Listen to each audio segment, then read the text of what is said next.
हरे कृष्णा। आज की बात मैं बहुत ध्यान से कहूंगी और आप भी कृपया इसे पूरे ध्यान से सुनिएगा। देखिए, इस दुनिया में सबसे खतरनाक चीज गरीबी नहीं होती, बल्कि सबसे खतरनाक चीज होती है मन का हार मान जाना। बहुत से लोग रोज यही कहते रहते हैं कि हमारे भाग्य में कुछ नहीं है, हमारा दुर्भाग्य चल रहा है या फिर किस्मत ही खराब है। लेकिन आज मैं आपको एक बहुत बड़ा और सच्चा तथ्य बताना चाहती हूँ कि भाग्य रोने से नहीं बदलता, बल्कि भाग्य बदलता है सही समय को पहचानने से। भगवान ने वर्ष में कुछ ऐसे विशेष दिन निर्धारित किए हैं जिनका यदि हम केवल एक दिन भी सही भावना और सही विधि से उपयोग कर लें, तो वही एक दिन कई जन्मों की दिशा को बदलने की सामर्थ्य रखता है। ऐसा ही एक अत्यंत महत्वपूर्ण और शक्तिशाली दिन है जिसे हम मौनी अमावस्या के नाम से जानते हैं। अब सबसे पहले यह समझना आवश्यक है कि मौनी अमावस्या 2026 में कब पड़ रही है।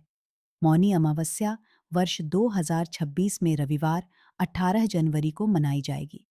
यदि आप इसकी तिथि का बिल्कुल सटीक समय जानना चाहते हैं, तो माघ कृष्ण अमावस्या तिथि 18 जनवरी 2026 की रात 12:03 पर आरंभ होगी और 19 जनवरी 2026 की रात 1:21 पर समाप्त होगी। बहुत से लोगों के मन में यह प्रश्न रहता है कि यह तिथि 17 को है या 18 को।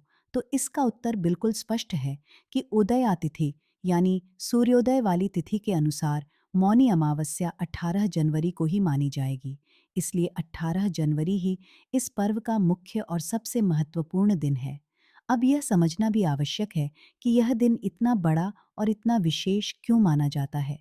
मौनी शब्द का अर्थ होता है मौन, लेकिन मौन का अर्थ केवल इतना नहीं होता कि हम बोलना बंद कर दें।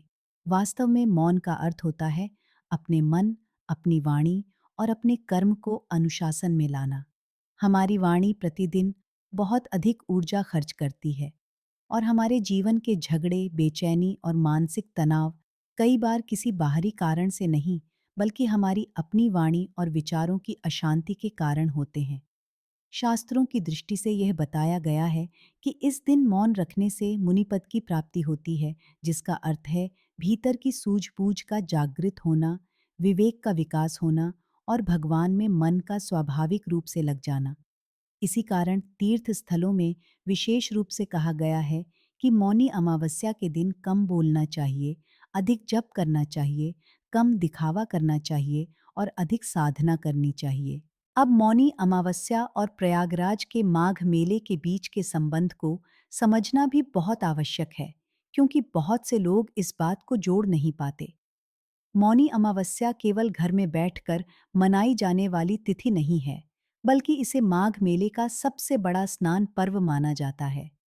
वर्ष 2026 में भी प्रयागराज में 18 जनवरी को मौनी अमावस्या स्नान को लेकर प्रशासन ने बहुत बड़ा भीड़ प्रबंधन और सुरक्षा प्रबंध किया है, क्योंकि अनुमान है कि इस दिन 3 से 4 करोड़ श्रद्धालु संगम तट पर स्नान के लिए पहुंच सकते हैं।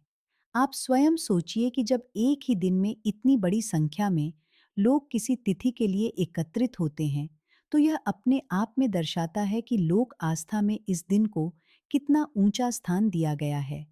हालांकि यह भी ध्यान रखना चाहिए कि तीर्थ जाना बहुत अच्छा है, लेकिन यदि किसी कारणवश आप तीर्थ नहीं जा पा रहे हैं, तो शास्त्रों ने यह भी बताया है कि यदि भाव शुद्ध हो, तो घर पर रहकर किए गए स्नान, दान, जप और तर्पण का भी पूर्ण फल प्राप्त होता है। अब हम आते हैं उन दुर्लभ योगों की ओर जो इस वर्ष मौनी अमावस्या को और भी अधिक शक्तिशाली बना रहे हैं। इस बार वर्ष 2026 में मौनी अमावस्या के साथ कुछ ऐसे विशेष संयोग बताए जा रहे हैं जिनके कारण इसे अत्यंत प्रभावशाली माना जा रहा है। चूंकि अमावस्या तिथि 18 जनवरी की रात 12:03 से लेकर अगली रात 1:21 तक रहती है, इसलिए 18 जनवरी की सुबह से लेकर पूरे दिन अमावस्या का प्रभाव माना जाएगा। इसका अर्थ यह है कि यह दिन कोई साधारण या खाली दिन नहीं है, बल्कि यह एक बहुत बड़ा अवसर है। इसके साथ ही 18 जनवरी 2026 रविवार का दिन है। जब अमावस्या रविवार को पड़ती है, तो उसे भानु अमावस्या या रविवारी अमावस्या कहा जाता है। शास्त्रों में यह भाव बताया गया है कि जिस प्रकार ग्रहण के समय लोग विशेष रूप से जप, दान और पुण्य कर्म करते हैं, उसी प्रकार रविवारी अमावस्या पर किए गए कर्म भी अत्यंत फलदायी माने जाते हैं। यही कारण है कि इस दिन का महत्व और भी अधिक बढ़ जाता है।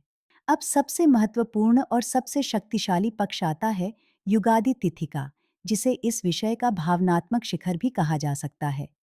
माघ कृष्ण अमावस्या को युगादि तिथि माना गया है और शास्त्रों में यह बताया गया है कि इस तिथि पर किया गया दान अक्षय होता है, अर्थात उसका फल कभी समाप्त नहीं होता। सामान्य पुण्य ऐसा होता है कि आप दान या जप करते हैं, समय आने पर उसका फल मिलता है और फिर वह पुण्य समाप्त हो जाता है।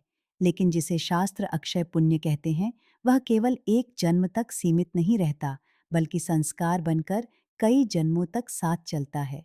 इसी कारण इस दिन दान को अत्यंत महत्वपूर्ण और महान बताया गया है। अब स्वाभाविक रूप से दर्शक के मन में यह प्रश्न आता है कि यदि यह दिन इतना महत्वपूर्ण है, तो हमें इस दिन करना क्या चाहिए? इसलिए अब मैं आपको पूरी दिनचर्या उसी प्रकार बता रही हूँ, जैसे आप वास्तव में अपने घर में इस दिन का पालन कर रहे हों। सुबह उठते ही यदि संभव हो तो ब्रह्म मुहूर्त में अपने मन में केवल इतना संकल्प लें कि हे भगवान, आज मैं मौन रखकर अपने मन को शुद्ध करूंगा या करूंगी और अपने सामर्थ्य के अनुसार दान पुण्य करूंगा या करूंगी। इसके बाद स्नान करें और यदि संभव हो तो स्नान के जल में थोड़ा सा गंगा जल मिला लें। यदि गंगा जल उपलब्ध न हो तो भी कोई चिंता की बात नहीं है, क्योंकि भाव सबसे अधिक महत्वपूर्ण होता है।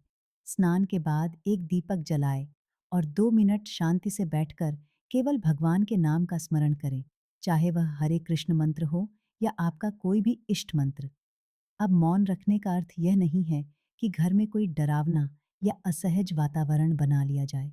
मौन का वास्तविक अर्थ है अनावश्यक बोलना बंद करना, बहस और क्रोध से दूर रहना, शिकायतें करना बंद करना और कठोर शब्दों से स्वयं को रोकना। यदि आप पूरा दिन मौन नहीं रख सकते, तो कम से कम दिन में 2 घंटे का नो टॉक समय रखें और उस समय का उपयोग जप, ध्यान या पाठ में करें। यही मौन का वास्तविक स्वरूप है। मौनी अमावस्या के दिन स्नान, दान और तर्पण को विशेष रूप से महत्वपूर्ण माना गया है। यदि आप तीर्थ जा सकते हैं तो यह बहुत उत्तम है, लेकिन यदि नहीं जा सकते तो घर पर स्नान भी संकल्प के साथ करें। स्नान के बाद सूर्य को अर्घ्य अवश्य दें, क्योंकि यह दिन रविवारी भी है। दान को लेकर बहुत से लोग भ्रमित रहते हैं, लेकिन यह समझना चाहिए कि दान का अर्थ महंगा दान नहीं होता, बल्कि किसी की आवश्यकता को पूरा करना ही दान है। इस दिन सबसे श्रेष्ठ दान अन्नदान माना गया है। आप किसी जरूरतमंद को भोजन करा सकते हैं, गाय, कुत्ते और पक्षियों को भोजन दे सकते हैं, कौवों को रोटी दे सकते हैं, जो पितृ तर्पण का भी प्रतीक माना जाता है, या फिर मौसम के अनुसार गरीबों को वस्त्र या कंबल दे सकते हैं। यह याद रखना चाहिए कि दान का महत्व उसके आकार से नहीं, बल्कि उसकी शुद्ध भावना से तय होता है। पितृतर्पण का विषय भी इस दिन बहुत महत्वपूर्ण होता है, क्योंकि लोग इसे पितृदोष और कुल कृपा से जोड़कर देखते हैं। पितरों का तर्पण एक बहुत बड़ा कर्म है, लेकिन जो लोग पूरी विधि नहीं कर पाते, वे सरल विधि भी अपना सकते हैं। इसके लिए एक लोटा जल लें, उसमें काला तिल मिलाएं और यदि तुलसी पत्र का उपयोग करना हो तो पहले से तोड़ा हुआ तुलसी पत्र लें। इसके बाद दक्षिण दिशा की ओर मुख करके मन में अपने पितरों का स्मरण करें और जल अर्पित करें। अंत में मन से यही प्रार्थना करें कि मेरे पितृजन तृप्त हों और मेरे कुल पर उनकी कृपा बनी रहे। अब इस दिन की सावधानियों को भी गंभीरता से समझना आवश्यक है, क्योंकि जितना बड़ा दिन होता है उतना ही संयम भी आवश्यक होता है। इस दिन क्रोध, अपशब्द, झूठ और निंदा से बचना चाहिए, नशा और मांस मदिरा से दूर रहना चाहिए और जहाँ तक संभव हो पराया अन्न ग्रहण करने से भी बचना चाहिए। यदि किसी मजबूरी में कहीं भोजन करना ही पड़ जाए, तो मन में यह संकल्प अवश्य करें कि मैं इससे 2 गुना अन्न दान करूंगा या करूंगी, और फिर वास्तव में उस संकल्प को पूरा करें। अब अंत में भावनात्मक रूप से यह समझना आवश्यक है कि यह दिन केवल स्नान और दान का दिन नहीं है, बल्कि यह पुराने बोझ छोड़ने का दिन है। आपके मन में जो पुराने दुख, शिकायतें और नकारात्मक आदतें हैं, आज मौन में बैठकर एक बार भगवान से यह कहिए कि हे प्रभु, मैं अपना भाग्य नहीं रोऊंगा, मैं अपने कर्म सुधारूंगा, मैं अपने भीतर की आवाज सुनूंगा और अपने कुल, अपने पितरों और अपने धर्म के प्रति कृतज्ञ रहूंगा। यकीन मानिए, जिस दिन मनुष्य कृतज्ञ हो जाता है, उसी दिन उसके जीवन का मार्ग बदलने लगता है। तो मित्रों, 18 जनवरी 2026 को आने वाली मौनी अमावस्या आपके जीवन में एक नए अवसर के रूप में आए, यही मेरी प्रार्थना है। यदि आप प्रयागराज या किसी अन्य तीर्थ जा रहे हैं, तो भीड़ और व्यवस्था का ध्यान रखें, क्योंकि इस दिन अत्यधिक संख्या में श्रद्धालु पहुंचते हैं। और यदि आप घर पर ही हैं, तो भी किसी प्रकार की चिंता न करें, क्योंकि भाव, मौन, जप, दान और तर्पण ही आपकी वास्तविक साधना है। यदि यह वीडियो आपको अच्छा लगा हो, तो इसे उन लोगों तक अवश्य पहुंचाइए जो हमेशा भाग्य भाग्य कहते रहते हैं, क्योंकि संभव है कि उनका भाग्य इसी वीडियो के माध्यम से जाग जाए। कमेंट में हरे कृष्णा अवश्य लिखिए और यह भी बताइए कि आप मौनी अमावस्या के दिन कौन सा संकल्प लेने वाले हैं। हरे कृष्णा।